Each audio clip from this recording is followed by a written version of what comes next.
नमस्कार साथियों, welcome to basic educators. साथियों, अगर आप टीजीटी मैथ बनना चाहते हैं और आप ग्रेजुएशन में सिर्फ मैथमेटिक्स है तो आपका ये सपना जो है चकनाचूर हो सकता है। साथियों, जिस प्रकार से आप लोगों को पता है कि देश में विभिन्न ऑर्गेनाइजेशन है, उनमें अलग अलग समय पर वैकेंसी आती रहती है, तो उनमें टीजीटी मैथ की जो क्वालिफिकेशन होती हैं उनमें सब में एक सब्जेक्ट कॉम्बिनेशन होता है जिसमें अक्सर साथियों को प्रॉब्लम होती है, तो उस सब्जेक्ट कॉम्बिनेशन के बारे में आपको जानना ज़रूरी होता है।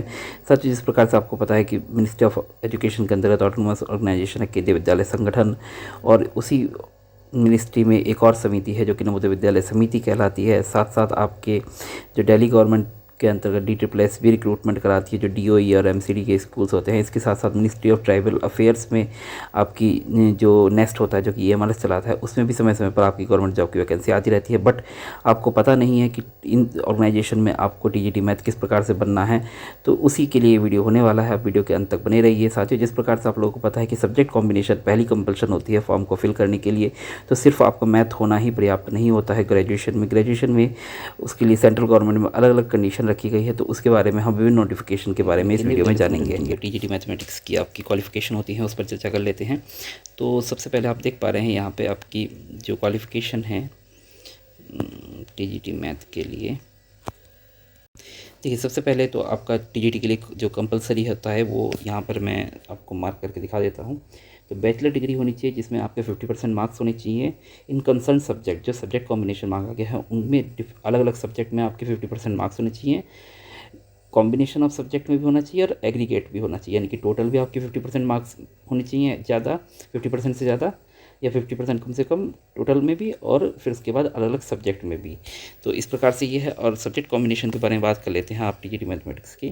तो यहाँ पे देख पा रहे हैं आप टीजीटी मैथमेटिक्स के जो सब्जेक्ट कॉम्बिनेशन है उसमें आपका बैचलर डिग्री होना चाहिए in mathematics with any two of the following, यानी कि जिसमें आपके इन दोनों में से कोई दो सब्जेक्ट होने चाहिए। तो उसमें आपका physics, chemistry, electronics, computer science and statistics.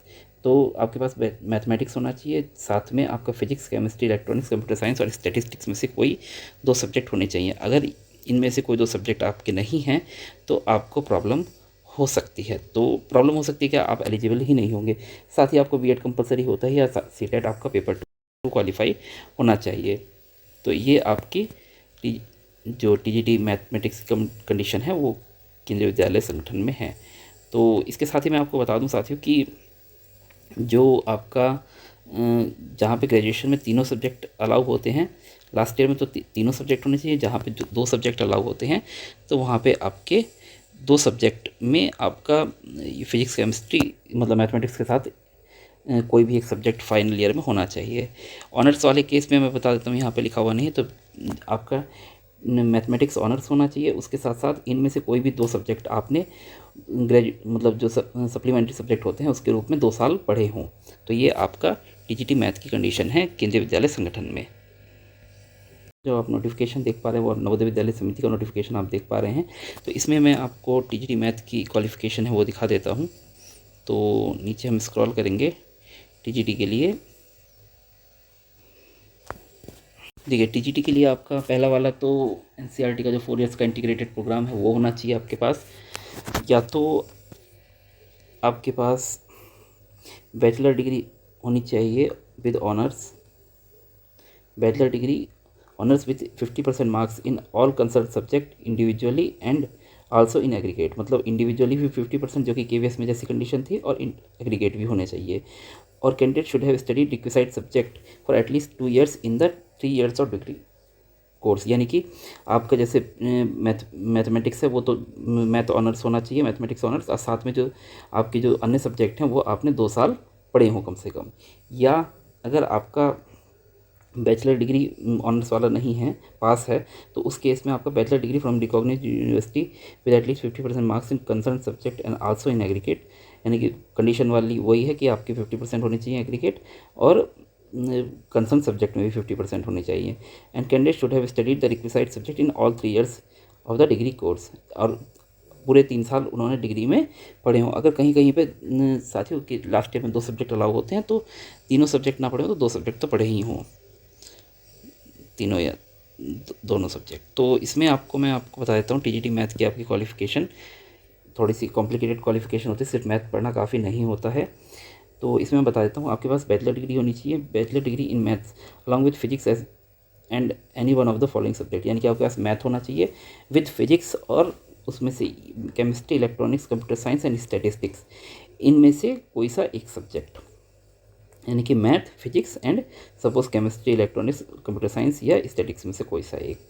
In case of such university which provide only 2 subject out of the 6 as mentioned above in the final year of the graduation, candidates should have studied maths and physics in the final year of the subjects and 3 subject, ये math, physics, chemistry, ये electronics in first and second year of the graduation. यानी कि अगर आपका graduation के final year में 2 subject allow होते हैं तो आपको कंपलसरली मैथ और फिजिक्स पढ़ा हुआ होना चाहिए फाइनल ईयर में। अगर मैथ के साथ अगर आपने सपोज केमिस्ट्री ले लिया तो आप एलिजिबल बिल्कुल भी नहीं होंगे, ये आपको ध्यान रखना है। बिल्कुल आपको लास्ट ईयर में मैथ के साथ फिजिक्स ही रखना है और बाकी जो दोनों साल है उसमें आपने chemistry, electronics, computer science, statistics वगैरह कुछ भी पढ़ा हो, काम बन जाएगा। अगर बट आपने मैथ के साथ अगर केमिस्ट्री ले लिया तो आपका काम गड़बड़ हो जाएगा, आप एलिजिबल नहीं होंगे। और अगर जिन साथियों ने ऑनर्स करा है, थर्ड कंडीशन देख लेते हैं, candidates who have passed BSc degree with honours in maths subject would be considered eligible if they have studied physics and chemistry, electronics, computer science, statistics, मतलब फिजिक्स तो पढ़ाए और उसके अलावा chemistry, electronics, computer science and statistics in any of the 2 years of the course. और जो final year में जैसे कि आप लोगों को पता है कि आपका मैथ्स ही होता है ऑनर्स के केस में, बट बाकी जो 2 साल हैं उसमें आपने फिजिक्स के साथ साथ केमिस्ट्री, इलेक्ट्रॉनिक्स, कंप्यूटर साइंस या स्टैटिस्टिक्स पढ़ा हो बाकी के दोनों सालों में, तो ये दोनों सब्जेक्ट आपके रहे हों। इसमें ये साथ मैं जोड़ देना चाहता हूँ कि जो BSc ऑनर्स फिजिक्स या केमिस्ट्री में है वो TGT मैथ के लिए बिल्कुल भी एलिजिबल नहीं है, ये आप लोगों को ध्यान रखना है। तो ये आपका जो NVS है, NVS की रिक्रूटमेंट के लिए TGT मैथ की क्वालिफ़िकेशन है, तो सिर्फ मैथ होना आपके लिए पर्याप्त नहीं है। इसके साथ साथ एक चीज़ जोड़ देना चाहूँगा कि आपको ग्रेजुएशन के साथ साथ B.Ed और पेपर 2 CTET का क्वालिफाई होना आपके लिए कंपलसरी होता है, ये ध्यान रखना है आपको। ये जितनी भी पोस्ट पर हम बात करें ये सभी सेंट्रल गवर्नमेंट की पोस्ट है, चाहे वो नवोदय की हो, चाहे वो केंद्रीय विद्यालय की हो, चाहे वो EMRS की हो। तो तीसरी जो हम इस पर बात करेंगे ये आपकी क्वालिफ़िकेशन, ये EMRS के लिए है। तो EMRS में जो वैकेंसी निकलती हैं, EMRS जैसे कि आप लोगों को पता है कि मिनिस्ट्री ऑफ ट्राइबल अफेयर्स के अंतर्गत नेक्स्ट ऑटोनोमस ऑर्गेनाइजेशन है, जैसे कि मिनिस्ट्री ऑफ एजुकेशन के अंतर्गत आपके KVS या NVS हैं। तो बिल्कुल ये जो आपका नवोदय की मैंने आपको क्वालिफ़िकेशन बताई उसी के तर्ज पर इसकी क्वालिफ़िकेशन होती है, इसमें कुछ भी डिफरेंस नहीं है। तो आप नवोदय वाला जो क्वालिफ़िकेशन है सेम पैटर्न आपको फॉलो करना है कि मैथ के साथ आपके पास फिजिक्स होना चाहिए। फाइनल ईयर में अगर तीनों साल 3 सब्जेक्ट होते हैं तो मैथ के साथ फिजिक्स, उसके साथ साथ केमिस्ट्री, इलेक्ट्रॉनिक्स, कंप्यूटर साइंस और स्टैटिस्टिक्स में से कोई सा भी सब्जेक्ट हो।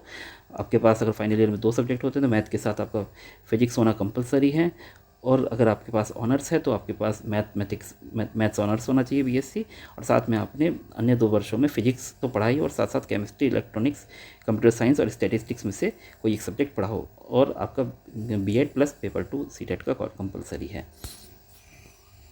तो पता है कि DTSSB में काफ़ी वैकेंसी आती है, जो कि दिल्ली के DOE यानी कि डिपार्टमेंट ऑफ एजुकेशन और MCD municipal corporation of Delhi है, उनके स्कूल होते हैं, उनमें TGT की रिक्रूटमेंट फिल करता है। तो उसकी जो क्वालिफ़िकेशन है उसके बारे में आपको बता देता हूँ। तो जैसे कि आप स्क्रीन पर देख पा रहे हैं, और साथ ही मैं आपको बता दूँ कि इसकी जो एज वगैरह है वो आप नोटिफिकेशन देख सकते हैं। नोटिफिकेशन आपको टेलीग्राम पे शेयर कर दिया जाएगा, चारों पाँचों नोटिफिकेशन ये। तो इसमें देखिए साथियों, मैं आपको बता दूं यहाँ पे सब्जेक्ट कॉम्बिनेशन का बिल्कुल भी कोई बहुत कॉम्प्लिकेशन नहीं है, जैसे कि नवोदय KV EMRS में था।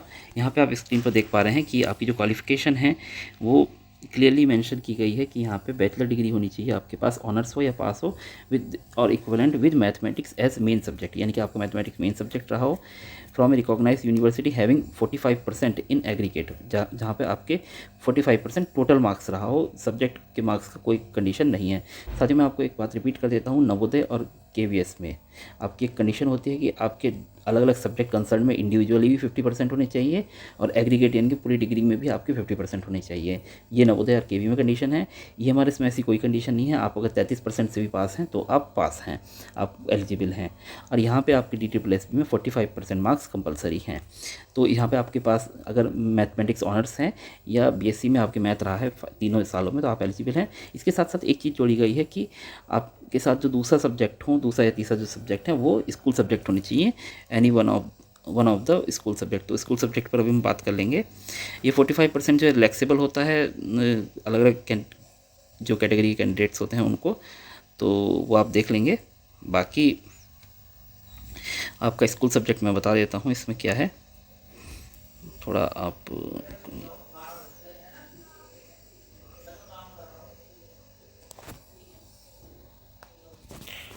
हाँ तो देखिए यहाँ पे स्कूल सब्जेक्ट की लिस्ट दी गई है।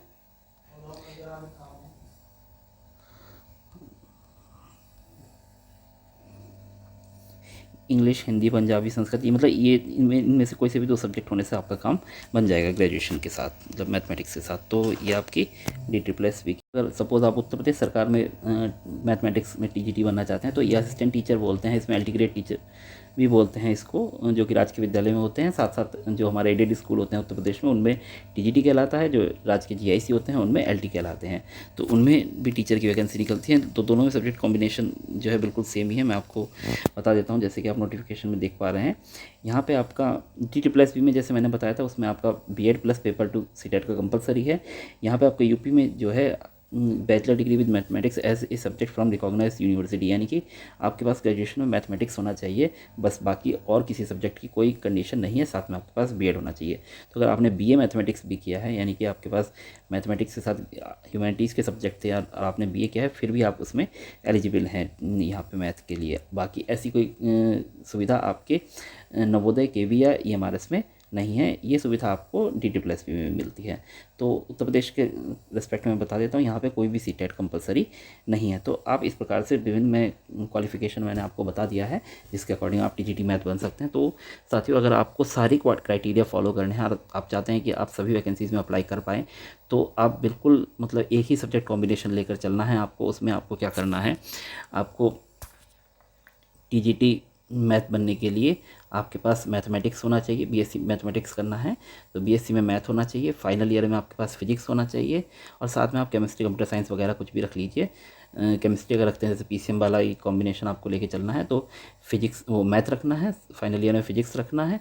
और पहले 2 सालों में अगर आपके फाइनल ईयर में 2 ही सब्जेक्ट रहते हैं तो पहले 2 सालों में आपके उसके साथ साथ केमिस्ट्री हो तो काम बन जाएगा। साथ ही आपको ये कोशिश करनी है, कोशिश कि अगर आपको सब में अप्लाई करना है तो आपके लिए ज़रूरी है कि आप के अलग अलग सब्जेक्ट में, यानी कि तीनों सब्जेक्ट में आपके 50% इंडिविजुअली भी हों और पूरी डिग्री में भी आपके 50% या उससे ज़्यादा मार्क्स हो। तो ये आपको जो स्टेटस है वो मेंटेन करके रखना है अगर आप TGT मैथ बनना चाहते हैं और सही वैकेंसीज़ में अप्लाई करना चाहते हैं।